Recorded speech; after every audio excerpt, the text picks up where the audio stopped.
안녕하세요. PHP 7번째 시간입니다. 이 시간에는 파일을 다루는 법에 대해서 공부하고요. 클래스, 이 안에서 객체라는 것이 무엇인지, 클래스가 무엇인지 정의해보고 정리해보도록 하겠습니다. 그리고 마지막 표현식에 대해 공부하도록 하겠습니다.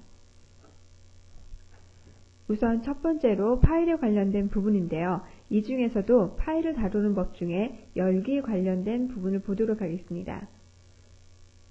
파일을 사용하기 위해서는 파일을 열어야겠죠. 즉, 저희가 윈도우즈라는 걸 사용하면서도 탐색기에서 어떠한 파일을 열 때 더블 클릭을 하잖아요.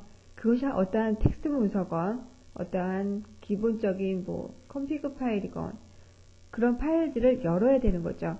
그런 역할을 한 함수가 int fopen이라는 함수입니다. fopen은 파일 name, 즉 첫 번째 파라미터인 파일 name이라는 것을, 즉 이 이름과 같은 파일을 여는 함수입니다. 이 함수는 파일 포인터를 리턴해 주게 됩니다. 이 파일이 있는 위치를, 메모리 어드레스 있겠죠. 그 어드레스를 리턴해 주게 됩니다. 만약 파일을 여는 것을 실패하게 되면 펄스 값을 리턴합니다. 그러나 정상적으로 오픈이 되어졌을 때는 파일은 있는 위치 값을 넘겨주겠죠.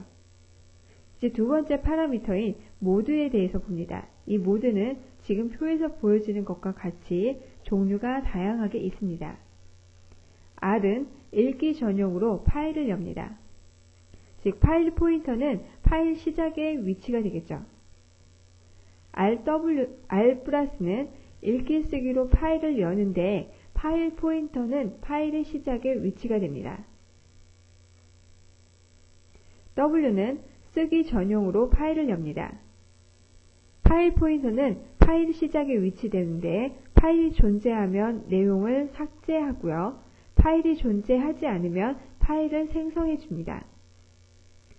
W+는 읽고 쓰기로 파일을 열고 파일 포인터는 파일 시작에 위치되어지며 파일이 존재하지 않으면 파일을 생성하고 파일이 존재하면 내용을 삭제합니다. 즉 덮어준다는 얘기죠.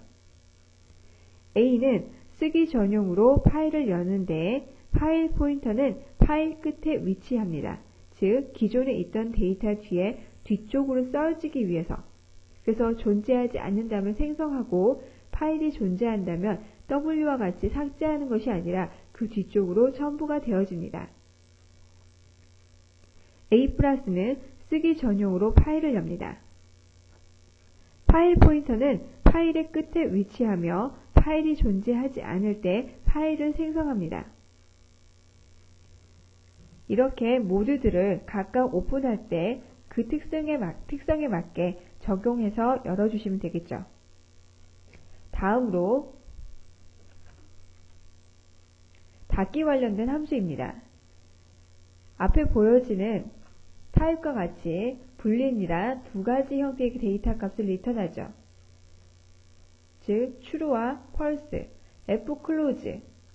파일을 닫기 위해서 닫아졌을 때 정상적으로 닫혀지면 정상적으로 닫혀졌어 라서 true 값을, 닫혀지지 않았다면 false 값을 리턴해 주게 됩니다. 이때 파라미터는 파일 포인터인데요. 파일을 시작하는 위치의 값이겠죠. 그것을 통해 파일을 갖다가 닫았는지, 정상적으로 닫혔는지, 닫히지 않았는지를 알 수 있게 됩니다. 왜 fclose를 사용해야 하냐면요. 파일을 열었어요. 파일을 연다는 것은 다른 사용자들이 전부 같이 동시에 라이트를 못하게 해주게 되죠. 즉 락을 건너갑니다. 락을 걸어서 나 혼자 막 작업을 했어요. 근데 내가 클로즈에서 락 걸린 것을 언락 시켜주지 않으면 다른 사용자들은 역시 계속적으로 사용할 수 없는 상태로 되죠. 그것을 방지하기 위해서 항상 쓱 오픈하고 난다면 클로즈를 해주셔야 합니다. 그러한 것을 유념해서 fopen과 fclose는 항상 쌍으로 다니는 것을 알아두시고요. 세 번째, 쓰기 관련 함수입니다. 파일을 연다는 것은 그냥 열어놓는 것이 아니라 실질적으로 어떤 액션을 취해야 되잖아요. 그 액션이라는 것은 read가 있을 거고요. write가 있을 겁니다. 그 중에 write 관련된 부분이 fpush입니다. 이 fpush는 파일 포인터가 가리키는 곳에 str이라는 내용을 써주는 함수입니다. 이 함수는 fwrite와 같은 함수입니다. 파일에 내용을 써기만 하는 것이 아니라 실제 우리 파일을 읽기도 하죠. 그 읽어오는 함수가 fget입니다. fget 함수 같은 경우는 파일 포인터에 내가 가리키는 length 길이만큼을 읽어와서 return이 스트링이죠. 문자열 형태로 저장시켜주거나 리턴 시켜주는 부분입니다.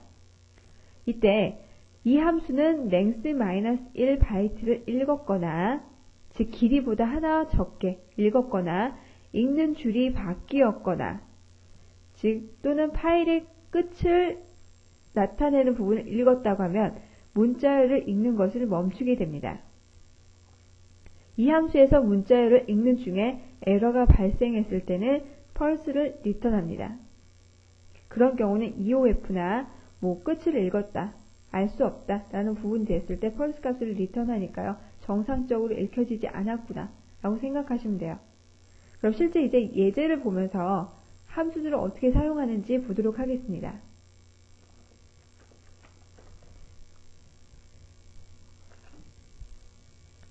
첫 번째 예제로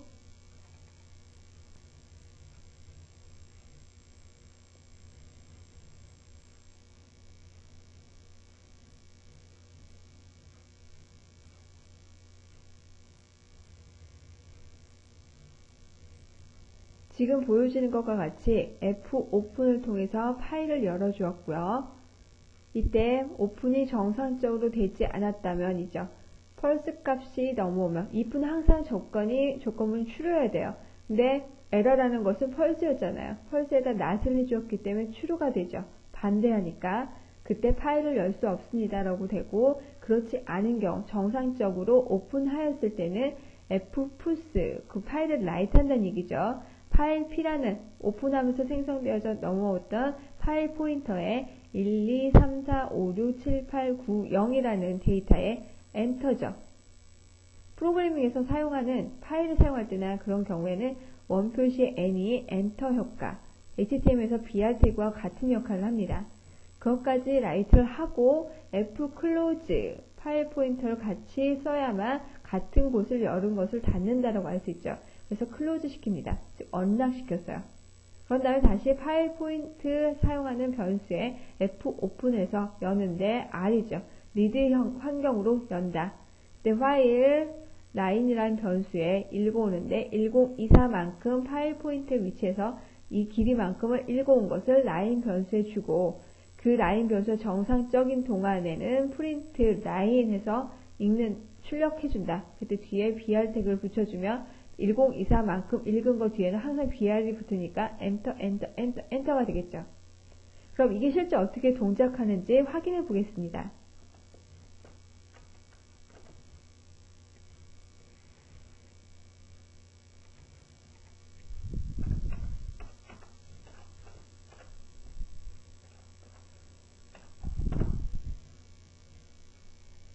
확인해 보시면요. 지금 오픈하면서 에러가 나는데요. 이 경로상의 에러니까 다시 수정을 해주시면 되겠죠. 수정을 해서 확인해 보겠습니다. 메모장을 하나 열어주시고요.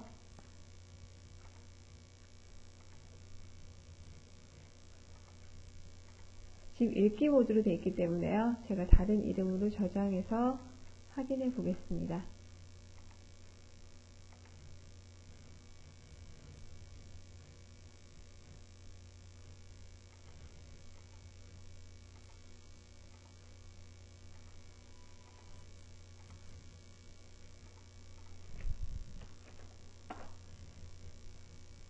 정상적으로 풋을 해서 쓰고 그 안에 읽어온 값을 보여준 거죠. 이건 실제 프린트라는 부분을 통해서 출력되어진 거니까요. 그럼 실제 그 파일이 라이트가 됐는지 확인해 보겠습니다. 이 파일이죠. 봤더니 1, 2, 3, 4, 5, 6, 7, 8, 9, 0 하고 엔터 효과를 나타내는 이 문자까지 들어가 있는 것을 확인하실 수 있어요. 만약에 이런 데이터를 반복적으로 넣겠다 그러면 포문을 한번 넣어주시면 되겠죠. 한번 확인해 볼까요? 이 라이트 하는 부분을 반복시키겠습니다.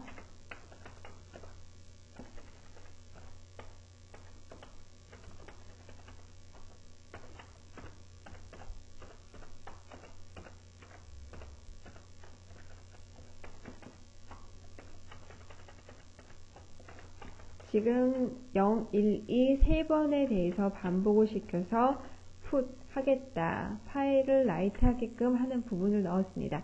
저장해서 출력되어지는 것까지 확인을 해보면요. 하나, 둘, 셋, 네 번 해서 출력되어지는데 왜 A 모드로 해서 쓰는 경우는 기존에 있던 파일에서 뒤에 붙여넣기가 된다 그랬죠. 만약 A 모드가 아니라 W 모드로 사용하게 된다 그러면 결과는 달라지겠죠. 저장하고 다시 확인해 봅니다. 그래서 하나가 지워지고 그 상태에서 열어주었던 부분에만 다시 출력되는 것을 확인하셨어요. 그럼 이 모드에서 다시 A를 넣게 되면 3번이 있던 상태에서 3번이 되니까 6번에 반복해서 결과가 출력되어지겠죠. 그래서 2, 4, 6번의 결과가 보여지게 됩니다. 이제 두 번째로 클래스에 대해서 보도록 하겠습니다. 클래스, 그 안에 객체란 얘기가 나오게 됩니다. 객체란 오브젝트를 뜻하는데요. 한마디로 쉽게 얘기하자면 세상에 존재하는 모든 사물을 프로그래밍화해서 표현할 수 있는 것. 그 중에서도 PHP에서 객체라고 하면 데이터와 함수가 결합되어 있는 것이라고 생각하시면 됩니다. 항상 자바나 C++, PHP, 자바스크립트 같은 것들을 공부하시다 보면은 객체 지향이라는 또는 객체라는 얘기가 굉장히 많이 나오거든요. 그냥 일종의 사물을 다 표현할 수 있는 프로그래밍을 한다. 객체 지향이라면 그 객체를 지향해서 프로그래밍화, 사물들을 다 프로그래밍화 할 수 있게끔 하는 언어다 라고 생각하시면 됩니다. 그래서 객체 지향 분야의 용어로는 데이터를 어트리뷰트로 부르고요. 함수를 메소드라고 부른다. 메소드는 방법을 뜻하고요. 데이터를 어트리뷰트라고 한다. 라는 것을 기억해 두시기 바랍니다. 객체 지향 언어에서는 동종의 객체들을 하나의 그룹으로 묶어 정의해야 하는데 이러한 것을 클래스라고 합니다. 또는 캡슐화라는 얘기가 나오는데요. 즉 예를 들면 알약 캡슐이라는 것을 생각해 보세요. 그 알갱이 되어 있는 것을 따로 먹으면 쓰잖아요. 그것을 캡슐 안에다 넣었기 때문에 굉장히 쉽게 먹을 수 있죠. 그것처럼 그룹으로 하나의 기능이라는 것을 모아놓으면 하나의 사물이 되고 객체가 될 수 있잖아요. 그 객체를 하기 위해서 그 안에서도 또 쪼갤 수 있는데 쪼개져 있는 것을 묶어주는 역할, 캡슐화 하는 것을 클래스라고 부르게 됩니다. 이러한 비슷한 객체들을 선언할 때 같은 메소드를, 방법들을 반복적으로 선언하는 것은 불필요한 일이겠죠. 이러한 불편을 없애기 위해서 클래스가 사용되어집니다. 왜? 그 클래스만 그냥 불러다 사용하면 되니까. 그러면 굉장히 쉬워지겠죠. 이런 것을 라이브러리 형태로 많이 만들어 놓으시면 프로그래밍이 굉장히 빨라지게 됩니다. 그래서 PHP 언어에서 클래스를 선언할 때 어떻게 선언하는지, 어떠한 형식을 쓰는지 보도록 하겠습니다.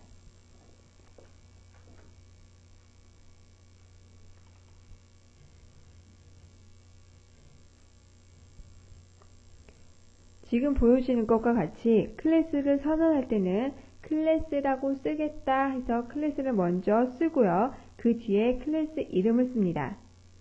클래스 내에서는 어트리뷰트와 메소드를 선언하게 되는데요. 어트리뷰트는 지금 보여지는 것 같이 바해서 스튜던트 아이디와 스튜던트 네임으로 선언합니다. 어트리뷰트를 선언할 때는요. 변수 앞에 바라고 해서 쓰시면 돼요. 그 메소드는 클래스의 어트리뷰트를 접근하는 일종의 함수들이거든요. 따라서 메소드는 앞절의 함수를 선언할 때와 같은 방법으로 펑션하고 함수 이름, 파라미터가 있으면 파라미터를 여러 개일 땐 구분하는 콤마로 해서 쓰시면 됩니다. 지금 보여지는 프로그램, 스튜던트라고 하는 함수를 선언하였고요. 이 함수에는 파라미터인 id와 name이라는 것을 가지고 출력하게끔 하는 프로그램입니다. 여기서 subject라는 지금 보여주는 것 같은 오브젝트라는 객체를 선언하는데요. 이 객체를 선언할 때는 사용하는 클래스 이름 앞에 new라고 사용합니다. 그래서 new 해서 student라는 객체를 새로 생성해서 오브젝트라는 변수로 사용하겠다. 클래스 student였죠. 그 student 앞에 new라고 적어주시면 됩니다. 이렇게 선언된 객체의 어트리뷰트에 값을 넣을 때는 지금 보여지는 것처럼 오브젝트 하위에 있는 student, 오브젝트 하위에 있는 student name, 다 어트리뷰트 선언했던 것이죠. 그렇게 쓰고 는 하고 데이터를 각각 맞게 넣어주시면 됩니다. 그래서 print라고 해서 클래스 안에 사용되어지는 함수들, 이게 메소드였죠. 그 메소드를 사용할 때 호출되어지는 것도 역시 오브젝트의 방향 표시를 나타내는 곳으로 쓰시면 돼요. 각각 데이터를 넣는 것이 id name이었죠. 걔네들을 받기 위해서 가지고 있는 클래스의 형태의 어트리뷰트를 쓸 때 그 값을 넘겨주겠다면 이런 형태로 넘겨주시면 됩니다. 그러면 어트리뷰트를 접근하는 방법을 설명했죠. 그리고 클래스에 있는 메소드를 접근해서 사용하는 방법까지를 보았습니다. 그럼 결과를 한번 확인해 보도록 하죠. 실제적인 1, 2, 3, 4 김이라는 데이터를 주었기 때문에 프린트를 하면 id 뒤에는 김이, name 뒤에는 id 뒤에는 1, 2, 3, 4 이 id였죠. 그리고 name 뒤에는 김이라는 것이 들어오겠죠. 그 상태의 br 확인해 봅니다.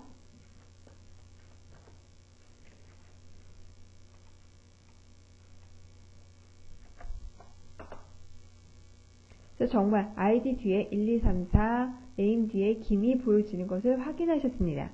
그럼 이제 클래스 내에서 어트리뷰트를 접근하는 방법에 대해서 한번 보도록 하죠.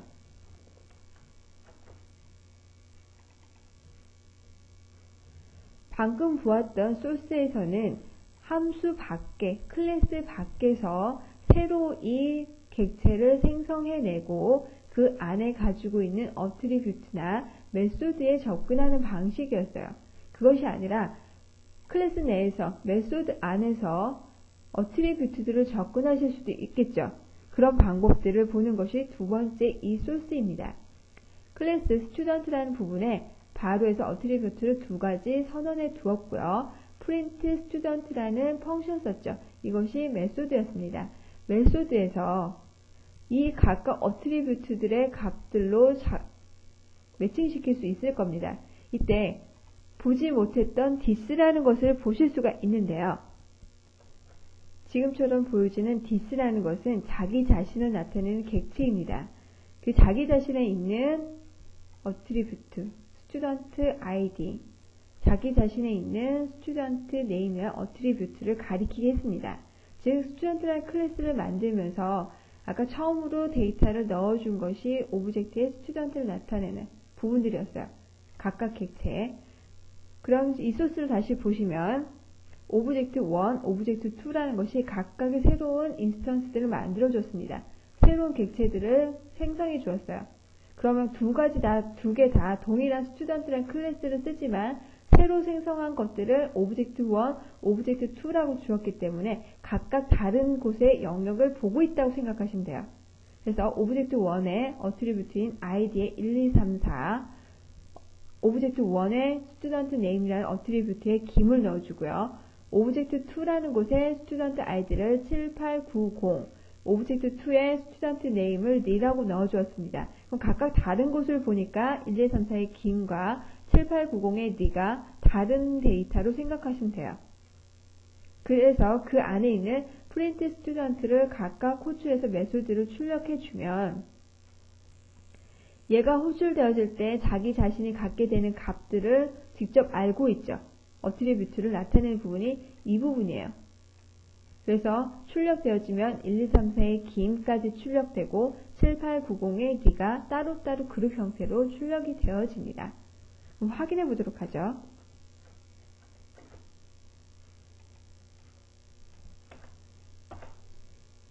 그래서 지금처럼 1, 2, 3, 4라는 아이디의 사용자 이름은 김이고 7890의 아이디의 사용자 이름은 리다 해서 보여지게 됩니다. 다시 클래스에 대한 것을 조금 더 공부해보고 넘어가도록 하죠.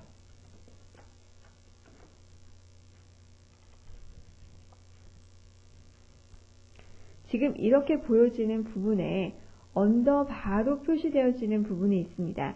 이것을 설명하기 위한 것인데요. C++이라는 객체 지향 프로그래밍을 공부해 보신 분이라면 어트리뷰트를 선언할 때 프리베이트나 퍼블릭으로 선언한다라는 얘기를 들어보신 적이 있을 겁니다. 이거는 어트리뷰트의 접근성을 제한하는 부분인데요. 프리베이트로 선언한다는 것은 어트리뷰트는 자신의 클래스 내에서만 접근 가능하다라는 것이에요. 즉, 변수라는 것은 지역 변수와 전역 변수라는 게 있다고 설명을 드렸었죠. 그것과 똑같이 자기 클래스라는 영역 안에서만 선언해서 사용한다는 것이 프리베이트라는 겁니다. 반면에 퍼블릭으로 선언된다는 것은 어트리뷰트는 클래스 밖에서도 접근 가능하게 하겠다라고 생각하시면 돼요. 즉, 지역 변수의 개념이다. 지역 변수의 개념을 썼던 것이 변수에서 또 글로벌이라고 선언해 주는 거였죠. 함수 내에서 함수 밖에 있는 값을 참고해서 쓰려고 할 때 글로벌이라고 쓴다고 했습니다. 그것과 같이 어트리뷰트에서 퍼블릭으로 선언한다는 것은 클래스 밖에서도 접근 가능하게 하겠다라는 것입니다. 그런데 PHP에서는 C++처럼 퍼블릭이나 프리베이트라고 선언하는 것이 없고요. 모든 어트리뷰트가 퍼블릭이라고 생각하시면 됩니다. 즉, 클래스 밖에서도 접근이 가능하다는 얘기죠. 그러나 어떠한 프로그래머들은 이 특정한 어트리뷰트들은 클래스 내에서만 쓰고 싶은 경우가 있을 거예요. 그럴 때 프로그래머는 이 어트리뷰트를 프리베이트로 사용하겠다라는 표시를 해주는데요. 그것이 지금 보여지는 언더바입니다. 어트리뷰트 앞에 언더바를 붙임으로 프리베이트라고 표시를 하는 것이죠. 즉, 애플이라는 클래스에 언더바 프라이스라는 것이 있다. 그리고 언더바 프린트 프리베이트라는 함수를 사용하겠다. 그럼 이 두 가지 전부 다 프리베이트로 선언되어져 있다는 것이죠. 그래서 애플이라는 클래스 밖에서는 다 이 클래스를 첨부해서 접근할 수가 없다는 것을 뜻합니다. 그래서 지금 보여지는 예제, 프로그램을 보게 되면 클래스에서 생성자를 사용한 프로그램입니다. 생성자라는 것은 클래스를 생성할 때 실행되어지는 함수인데요. 생성자를 선언할 때는 클래스 이름과 똑같이 만들어야 합니다. 즉, 클래스 이름과 똑같이 만들어진다. U라고 해서 이렇게 만들어지는 것을 말합니다. 클래스를 생성하면 저절로 생성자가 실행되어지고요. 지금 보여지는 것 같이 플루트라는 클래스를 생성하고 이 부분이죠. 여기까지네요. 여기까지에 대한 클래스를 생성하고 생성자에서 파라미터를 받아 애플, 천, 레드라는 것들 이런 파라미터를 받아 클래스 변수에 할당하게 됩니다.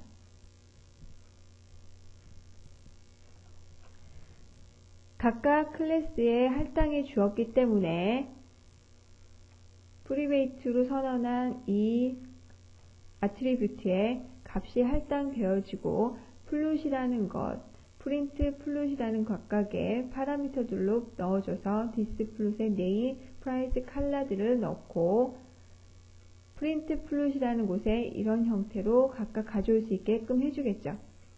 그래서 우선은 세 가지 변수의 값들을 다 할당해 주었습니다. 그런 다음 애플릿에 프린트 플룻, 프린트 플룻, 프린트 플룻, 프린트 플룻을 해줬죠. 그럼 이 메소드를 호출하고 있는 겁니다.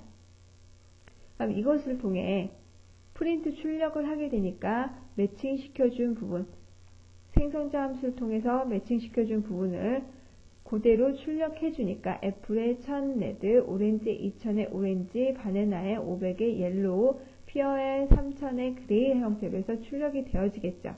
결과를 확인해 보도록 하겠습니다.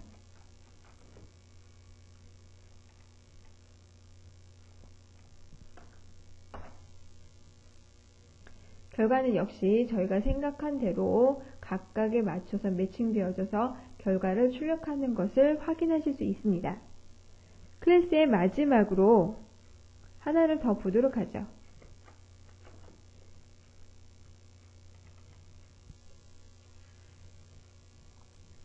이 부분은 상속이라는 것을 설명하기 위한 부분입니다.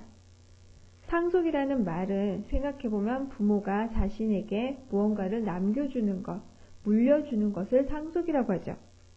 즉 프로그램에서도 역시 부모 클래스로부터 자식 클래스가 특정적인 부분, 특정한 어떠한 부분을 계승받는 것을 말합니다. 즉 부모 클래스에서 선언되었던 어트리뷰트와 메소드를 자식 클래스에서 그대로 사용할 수 있는 것을 말합니다. 즉 예를 들어보면요. peer라는 클래스가 있어요. 지금과 같은 people이라는 클래스가 있습니다. 이 클래스가 있고 people 클래스의 자식 클래스인 student라는 클래스가 있어요. 지금 여기는 student라는 클래스가 없네요. 그러면 professional 클래스가 있고 지금과 같은 이 클래스가 있다. 뭐 또 다른 클래스가 있다고 하면은 선언을 했어요. 그 클래스에 어떠한 지금과 같이 name과 age는 이렇게 쓴다.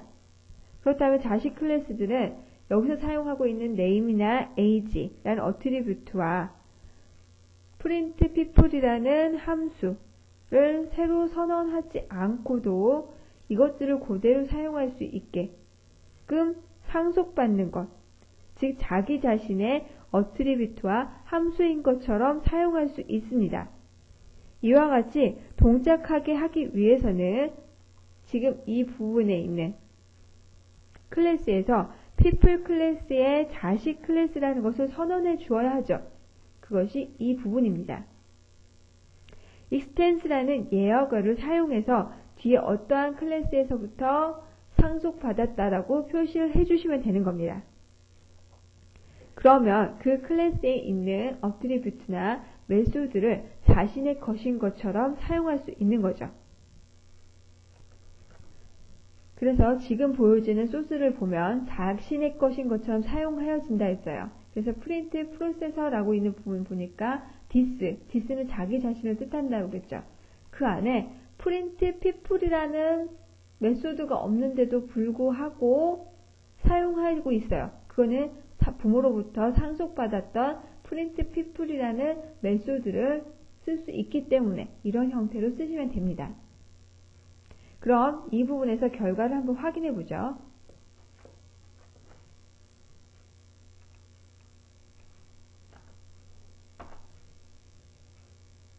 그래서 자신의 것이냐 쓸 수 있기 때문에 처음 파라미터를 넘겨준 김 37107과 또는 프린트 BR 찍었네요. 김의 37107을 한 번 더 프린트한 것과 동일한 역할을 하는 것을 확인하실 수 있습니다. 그럼 이번 시간의 마지막인 정규 표현식에 대해서 보도록 하겠습니다.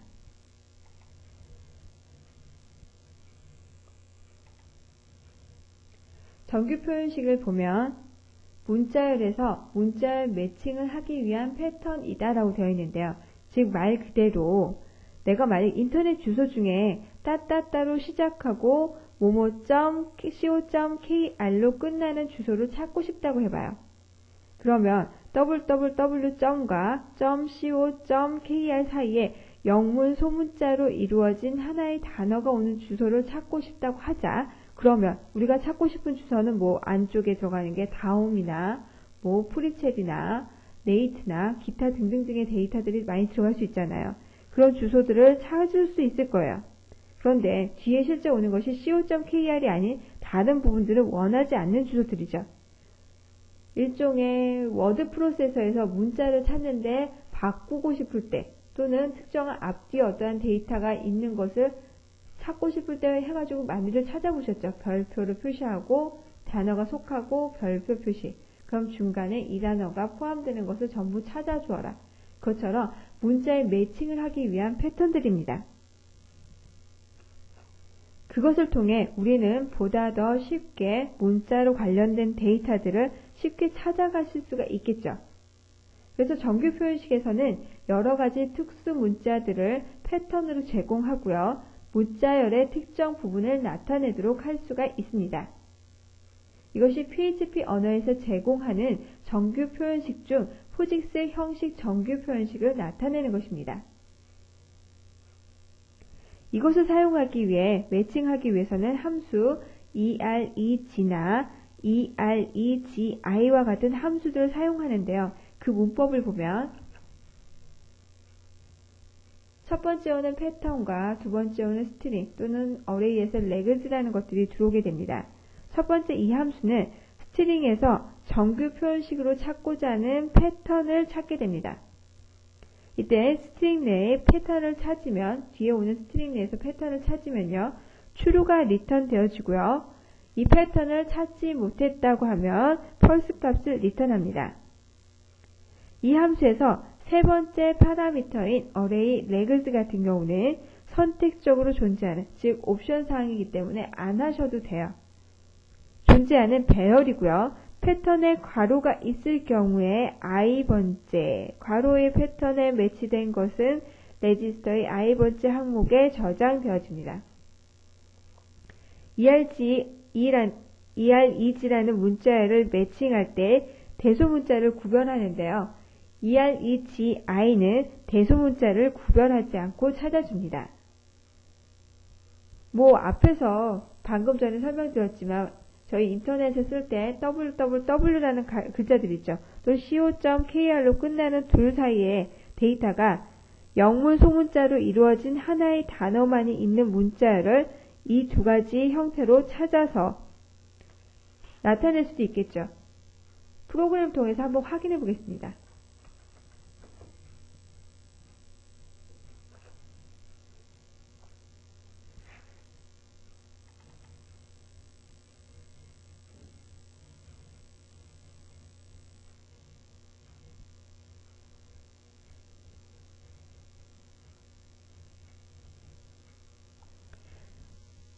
어레이에 삼성.co.kr, 다음. net, 동가.co.kr 같은 데이터들을 URS라는 배열 변수에 넣어 주었습니다. 초기화 시켜줬어요.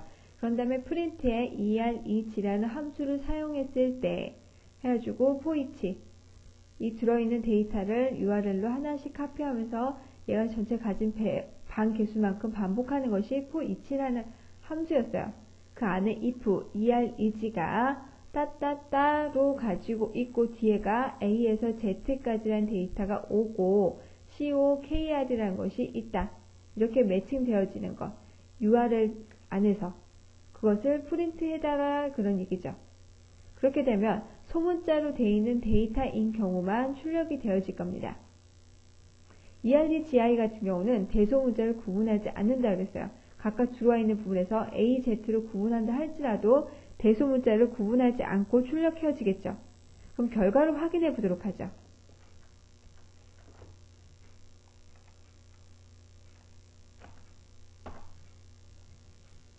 그래서 EREG 같은 경우 사용했을 때는 삼성, 동가, KBS가 보여지지만 EREGI는 대소문자를 구분하지 않기 때문에 이 형식 안에 대문자여도 가져와서 4가지로 늘어난 것을 확인하실 수 있습니다. 이렇게 해서 문자 안에 패턴을 찾기 위한 정규 표현식에 사용되는 예제들을 확인해 보실 수 있었습니다. 이번 시간에 공부했던 내용은 파일을 사용하는 부분과 내가 어떠한 파일 안에 있는 내용을 가져오실 때도 이렇게 쓰실 수가 있겠죠. 즉 찾기와 같은 워드 프로세서의 편집의 밑에 있는 찾기, 다음 찾기, 바꾸기와 같은 역할들이라 생각하시면 돼요. 그런 역할을 할 수 있는 정규 표현식의 EREG, EREGI라는 함수에 대해서 공부하였습니다. 수고하셨습니다.